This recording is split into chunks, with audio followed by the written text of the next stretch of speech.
So it seems today that I am in quite the storytelling mood as I have found some intriguing stories to share. One following the story of Play Pretend and Family, the other, the friendship between man and beast, and the last following a paradox of identity, mystery, and crime. These stories will take us back in time when folklore and legends ruled the world of literature and taught us some of the greatest lessons and gave us the best of thrills. I actually have quite the soft spot for these kinds of tales, especially where reality and imagination kind of fight for dominance or work together to steal away the reader into quite an intrinsic realm. In this episode of Literaturology, I am more than happy to share such wonder with you. Hi, I'm Eliot, and I welcome you to my fascinating world of literaturology, a world I've created for the avid readers, the passionate writers, the soulful songwriters, and those who are just looking for the perfect story to escape into. So, what are these tales that we are about to explore today? For the first story, we'll get to escape into Neverland and relive some of the adventures with Peter and Wendy. The second story will feel more like time travel when gladiators battled the greatest beast for the price of their freedom. Then, last but certainly not least, we'll push a little further up into history, more specifically Victorian England, where we'll meet an iconic figure who is notorious for solving crimes with nothing but pure wit and charm.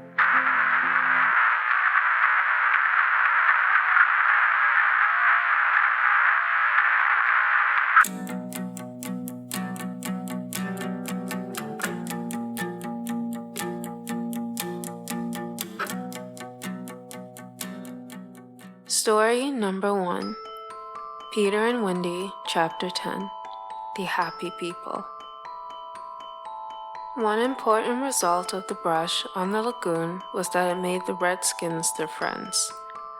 Peter had saved Tigger Lily from a dreadful fate, and now there was nothing she and her braves would not do for him. All night, they sat above, keeping watch over the home under the ground and awaiting the big attack by the pirates, which obviously could not be much longer delayed. Even by day, they hung about, smoking the pipe of peace and looking almost as if they wanted tidbits to eat.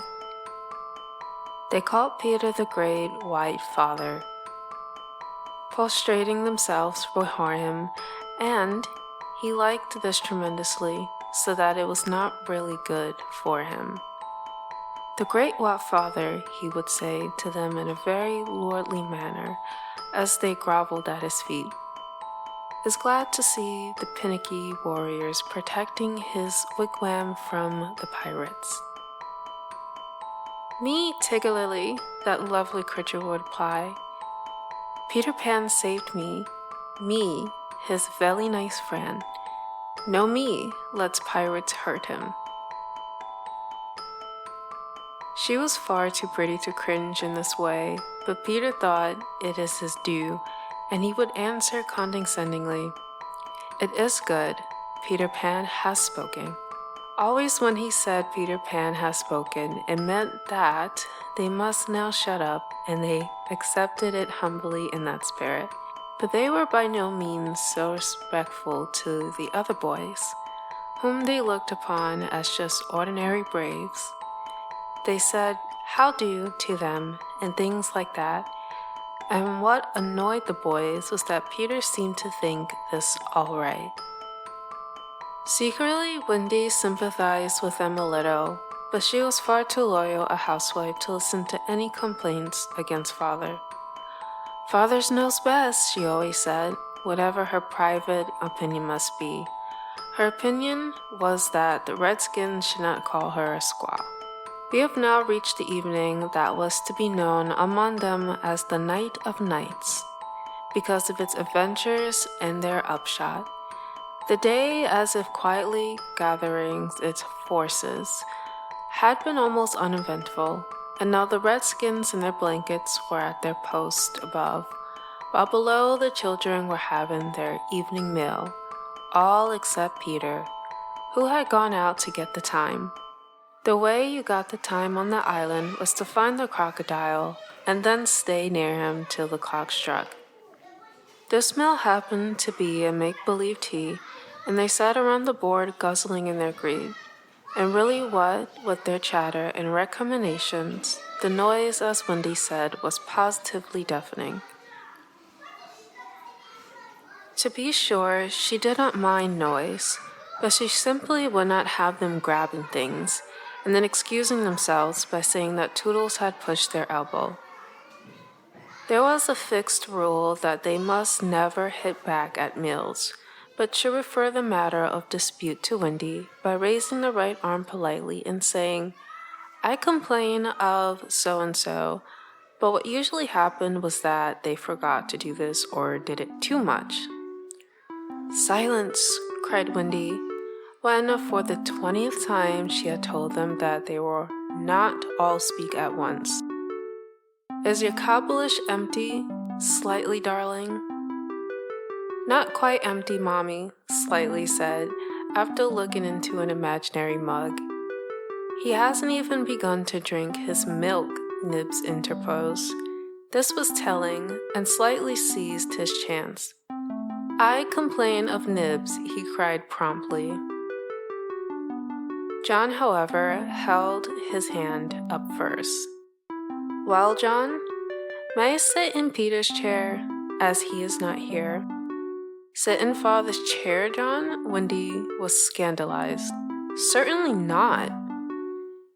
"He is not really our father," John answered. "He didn't even know how a father does till I showed him." This was grumbling. "We complain of John," called the twins. Toodles held up his hand.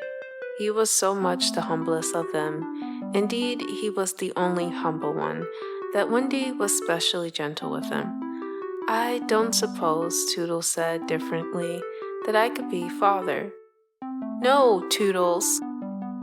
Once Toodles began, which was not very often, he had a silly way of going on. "As I can't be father," he said heavily, "I don't suppose, Michael, you would let me be baby." "No, I won't," Michael rapped out. He was already in his basket. "As I can't be baby," Toodles said, getting heavier and heavier, "do you think I could be a twin?" "No, indeed," replied the twins. "It's awfully difficult to be a twin." "As I can't be anything important," said Toodles, "would any of you like to see me do a trick?" "No," they all replied. Then at last he stopped. "I hadn't really any hope," he said. The hateful telling broke out again. Slightly is coughing on the table. The twins began with Mammy apples. Curly is taking both tapa rolls and yams. Nibs is speaking with his mouth full. "I complain of the twins. I complain of Curly. I complain of Nibs." Oh dear," cried Wendy. "I'm sure I sometimes think that children are more trouble than they are worth." She told them to clear away and sat down to her work basket, a heavy load of stockings in every knee with a hole in it as usual. "Wendy," admonished Michael, "I'm too big for a cradle." "I must have somebody in a cradle," she said almost tartly, "and you are the littlest. A cradle is such a nice homely thing to have about a house." While she sewed, they played around her. Such a group of happy faces and dancing limbs lit up by that romantic fire. It had become a very familiar scene, this, in the home under the ground, but we are looking on it for the first time. There was a step above, and Wendy, you may be sure, was the first to recognize it. "Children, I hear your father's step. He likes you to meet him at the door." Above, the redskins crouched before Peter. "Watch well, braves, I have spoken." And then As so far before, the happy children dragged him from his tree, and so often before, but never again. He had bought nuts for the boys as well as the correct time for Wendy. "Peter, you just spoiled them, you know," Wendy simpered. "Ah, old lady," said Peter. "It was me told them mothers are called old lady," Michael whispered to Curly. "I complain of Michael," said Curly instantly. The first twin came to Peter. "Father, we want to dance." "Dance away, my little man," said Peter, who was in his high good humor. "But we want you to dance." Peter was really the best dancer among them, but he pretended to be scandalized. "Me? My bones would rattle." "And Mommy too." "What?" cried Wendy. "The mother of such an armful, dance." "But on a Saturday night," slightly insinuated. It was not really Saturday night, at least it may have been, for they had long lost count of the days, but always if they wanted to do something special, they said this was Saturday night, and then they did it. "Of course it is Saturday night, Peter," Wendy said, relenting. "People of our figure, Wendy, but it is only among our own." "True, true." So they were told they could dance, but they must put on their nighties first. "Ah, old lady," Peter said aside to Wendy, warming himself by the fire and looking down at her as she sat turning a heel. "There is nothing more pleasant of an evening for you and me when the day's toil is over than to rest by the fire with the little ones nearby." "It is sweet, Peter, isn't it?" Wendy said, frightfully gratified. "Peter, I think Curly has your nose. Michael takes after you." She went to him and put her hand on his shoulder. "Dear Peter," she said, "with such a large family, of course, I have now passed my best, but you don't want to change me, do you?" "No, Wendy." Certainly he did not want a change, but he looked at her uncomfortably, blinking, like one not sure whether he was awake or asleep. "Peter, what is it?" "I was just thinking," he said, a little scared. "It is only make-believe, isn't it, that I am their father?" "Oh, yes," Wendy said primly. "You see," he continued apologetically, "it would make me seem so old to be their real father." "But they are ours, Peter's, yours and mine." "Not really, Wendy?" he asked anxiously. "Not if you don't wish it," she replied, and she distinctly heard a sigh of relief. "Peter?" she asked, tried to speak firmly. "What are your exact feelings for me?" "Those of a devoted son, Wendy." "I thought so," she said, and went and sat by herself at the extreme end of the room. "You're so weird," he said, frankly puzzled. "And Tigger Lily is just the same. There's something she wants to be to me." "No, and indeed it is not," Wendy replied with frightful emphasis. Now we know why she was weird against the Redskins. "Then what is it?"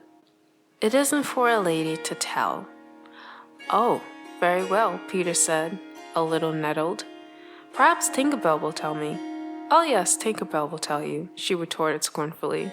"She is an abandoned little creature." Here, Tink, who was in her boudoir, eavesdropping, squeezed out something impudent. "She says she glories in being abandoned," Peter interpreted. He had a sudden idea. "Perhaps Tinks wants to be my mother." "You silly boy," cried Tinkerbell in a passion. She had said it so often that Wendy needed no translation. "I almost agree with her," said Wendy. Fancy Wendy snapping, but she had been much tried, and she little knew what was to happen before the night was out. If she had known, she would not have snapped. None of them knew. Perhaps it was best not to know. Their ignorance gave them one more glad hour, and as it was to be their last hour on the island, let us rejoice that there was 60 glad minutes in it. They sang and danced in their nightgowns. Such a deliciously creepy song it was, in which they pretended to be frightened at their own shadows, little witting that soon shadows would close in upon them, from whom they would shrink in real fear. So uproariously happy was the dance, and how they buffeted each other on the bed and out of it. It was a pillow fight rather than a dance, and when it was finished, the pillows insisted on one about more, like partners who knew that they may never meet again. The stories they told before it was time for Wendy's good night story.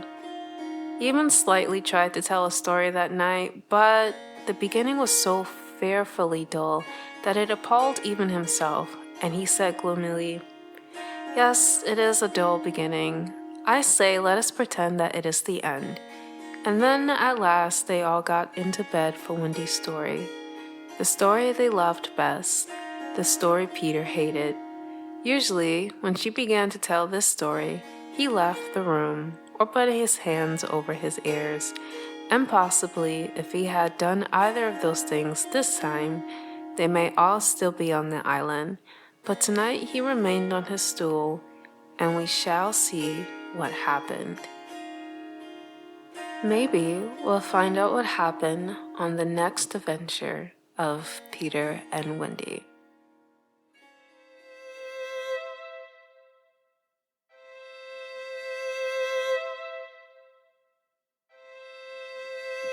Story number 2, Androclus and the Lion.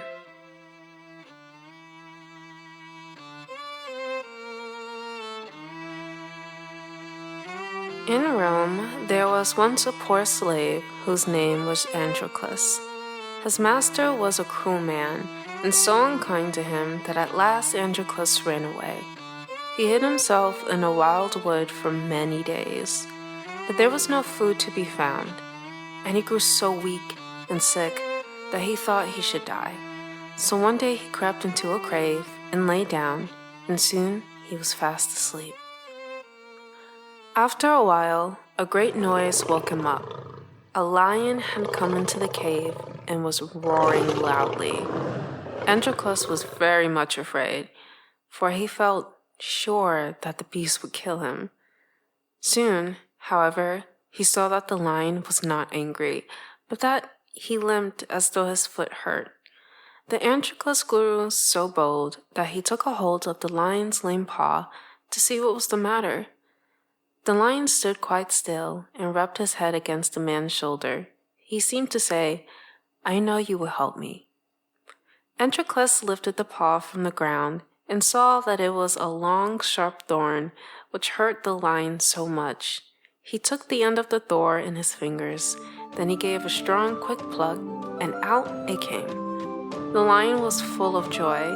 He jumped about like a dog and licked the hands and feet of his new friend. Androclus was not at all afraid after this. And when night came, he and the lion lay down and slept side by side. For a long time, the lion brought food to Androclus every day, and the two became such good friends that Androclus found his new life a very happy one. One day, some soldiers were passing through the wood, found Androclus in the cave. They knew who he was, so they took him back to Rome. It was the law at the time that every slave who ran away from his master should be made to fight a hungry lion. So a fierce lion was shut up for a while without food, and at a time was set for the fight. When the day came, thousands of people crowded to see the sport. The door opened, and poor Androclus was brought in it. He was almost dead with fear, for the roars of the lion could already be heard. He looked up and saw that there was no pity in the thousands of faces around him. Then the hungry lion rushed in. With a single bound he reached the poor slave. Androclus gave a great cry, not of fear, but of gladness. It was his old friend, the lion of the cave. The people who had expected to see the man killed by the lion was filled with wonder. They saw Androclus put his paw around the lion's neck. They saw the lion lie down at the feet and lick them lovingly. They saw the great beast rub his head against the slave's face, as though he wanted to be petted. They could not understand what it all meant. After a while, they asked Androclus to tell them about it. So he stood up before them, and with his arm around the lion's neck, told how he and the beast had lived together in the cave. "I am a man," he said, "but no man has ever befriended me. This poor lion alone had been kind to me, and we love each other as brothers." The people were moved by the story. "Live and be free," they cried. "Live and be free." Others cried, "Let the lion go free too. Give both of them their freedom." And so Androclus was set free, and the lion was given to him for his own, and they lived together in Rome for many years. Honestly, I've heard many folklore and legends about beastly lions and sometimes the oddest men encountering them and having to take them on. But the story wrapped up pretty nicely, and I'm glad that the man and the lion are friends and they get to live on happily ever after in freedom, which is absolutely rare and don't often happen in the Roman Empire, because once captured, always captured. Story number 3. The Adventures of Sherlock Holmes, A Case of Identity. "It is a curious thing," remarked Holmes, "that a typewriter has really quite as much individuality as a man's handwriting. Unless they are quite new, no two of them write exactly alike. Some letters get more worn than others, some wear only one on one side. Now you remark in this note of yours, Mr. Windybank, that in every case there is some little slurring over of the E and a slight defect in the tail of the R. There are 14 other characters, but those are the most obvious. We do all the correspondence with this machine at the office, and no doubt it is a little worn," our visitor answered, glancing keenly at Holmes with his bright little eyes. "And now I will show you what is a really very interesting study, Mr. Windybank," Holmes continued. "I think of writing another little monograph, some of these on the typewriter and its relation to the crime. It's a subject to which I have devoted some little attention. I have here 4 letters which purport to come from this missing man. They are all typewritten. In each case, not only are the E slurred and the R's tailless, but you will observe, if you can care to use my magnifying lenses, that the 14 other characters to which I have alluded are there as well." Mr. Windybank sprang out of his chair and picked up his hat. "I cannot waste time over this sort of fantastic talk, Mr. Holmes," he said. "If you can catch this man, catch him, and let me know when you have done it." "Certainly," said Holmes, stepping over and turning the key in the door. "I let you know then that I've caught him." "What? Where?" shouted Mr. Windybank, turning white to his lips and glancing about him like a rat in a trap. "Oh, it won't do. Really it won't," said Holmes suavely. "There is no possible getting out of it, Mr. Windybank. It is quite too transparent that it was a very bad compliment when you said that it was impossible for me to solve so simple a question. That's right. Sit down and let us talk it over." Our visitor collapsed into a chair with a ghastly face and a glitter of moisture on his brow. It's not actionable," he stammered. "I am very afraid that it is not." But between ourselves, Wendy Bing, it was as cruel and selfish and heartless a trick in a petty way as ever came before me. Now let me just run over the course of events, and you will contradict me if I go wrong. The man sat huddled up in his chair, with his head sunk upon his breast, like one who is utterly crushed. Holmes stuck his feet up on the counter of the mantelpiece and leaned back with his hands in his pocket, talking rather to himself, as it seemed, than to us.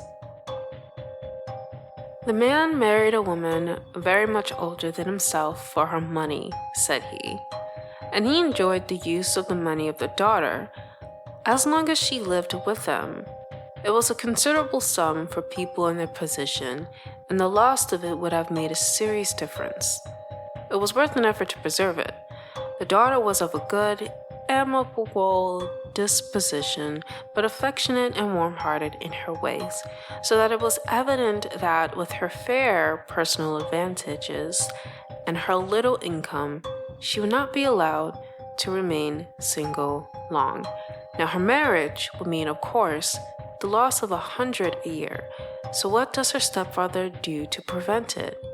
He takes the obvious course of keeping her at home and forbidding her to seek the company of people of her own age. But soon he found that that would not answer forever. She became restive, insisted upon her rights, and finally announced her positive intention of going to a certain ball. So what does that, her clever stepfather, do then? He conceives an idea more credible to his head than to his heart.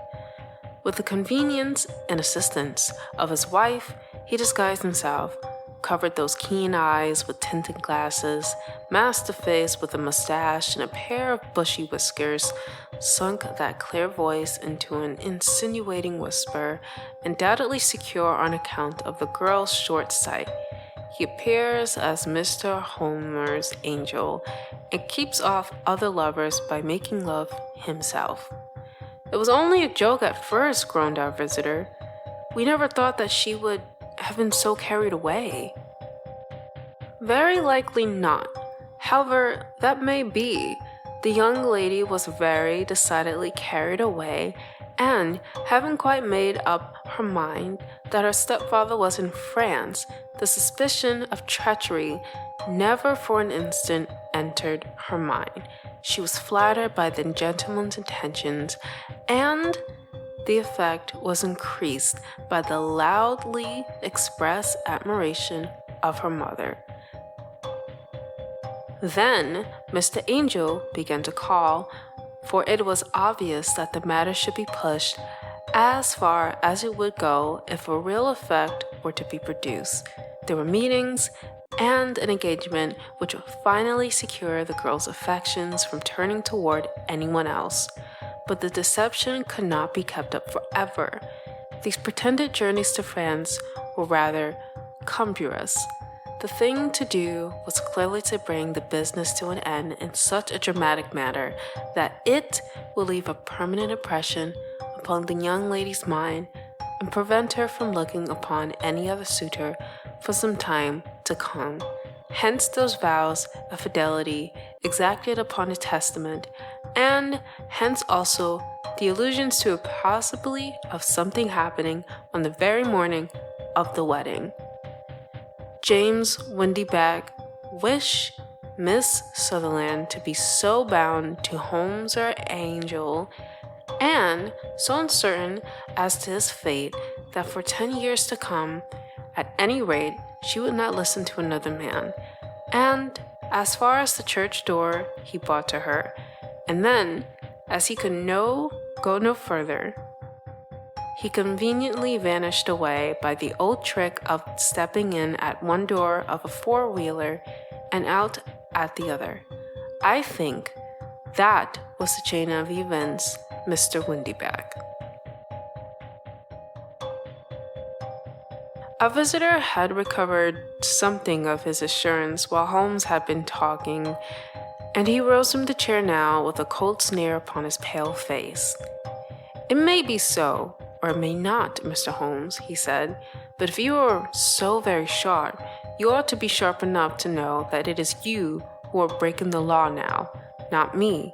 I have done nothing actionable from the first, but as long as you keep that door locked, you lay yourself open to an action of assault and illegal constraint. The law cannot touch you as you say, said Holmes, unlocking and throwing open the door. Yet, there never was a man who deserved punishment more. If the young lady has a brother or a friend, you ought to lay a whip across your shoulder. By Jove, he continued, flushing up at the sight of the bitter sneer upon the man's face. It is not part of my duties to my client, but here's a hunting crop handy, and I think I shall just treat myself too. He took 2 swift steps to the whip, but before he could grasp it, there was a wild clatter of steps upon the stairs. The heavy hall door banged, and from the window, we could see Mr. James Windybank running at the top of his speed down the road. "There's a cold-blooded scoundrel," said Holmes, laughing as he threw himself down into his chair once more. "That fellow will rise from crime to crime until he does something very bad and ends on a gallows. The case has, in some respects, been not entirely devoid of interest." "I cannot now entirely see all the steps of your reasoning," I remarked. "Well, of course, it was obvious from the first that Mr. Holmes, my angel, must have some strong object for his curious conduct, and it was equally clear that the only man who really profited by the incident, as far as we could see, was the stepfather. Then, the fact that the 2 men were never together, but that the one always appeared with the other was away, was suggestive. So, were the tinted spectacles and the curious voice, which both hinted at a disguise, as did the bushy whiskers. My suspicions were all confirmed by his peculiar action in typewriting his signature, which of course interfered that his handwriting was so familiar to her that she would recognize even the smallest sample of it. You see, all these isolated facts, together with many minor ones, all pointed in the same direction. And how did you verify them? Having once spotted my man, it was easy to get a corroboration. I knew the firm from which this man worked, having taken the printed description.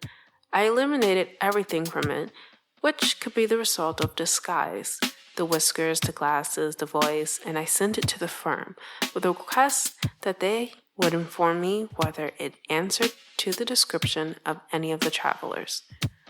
I had already noticed the peculiarities of the typewriter, and I wrote to the man himself at his business address, asking him if he would come here.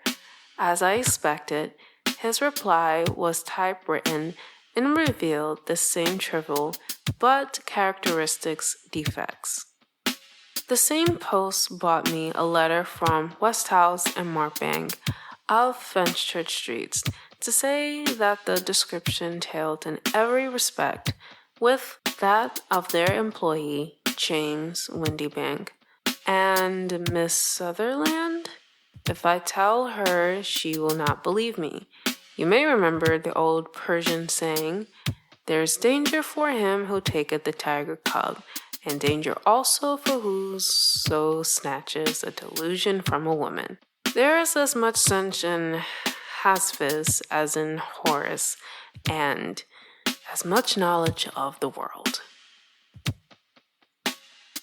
So, if that, I only read an excerpt of that entire chapter. Trust me, there are more pages to the chapter.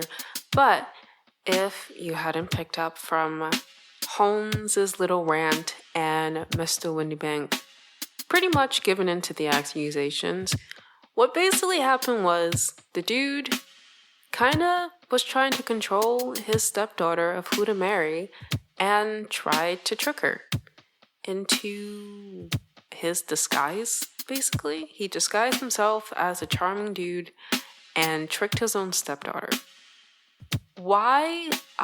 Well, just mostly controlling. But the, I, the only thing I don't get from the story is what was the end game? Like, how far would you actually go considering that courtship eventually leads to like more serious relationships? And back then in Victorian England, courtship often led to marriage. So it's like, especially women who were unmarried, they were raised to be married, raised as housewives. They had to learn house chores, they had to learn how to be a wife.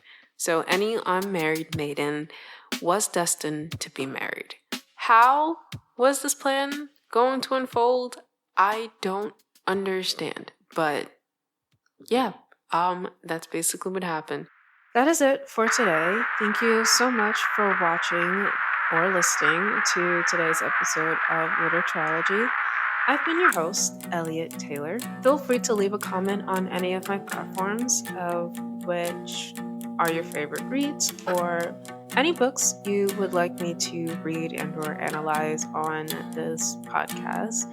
I'd be more than happy to indulge.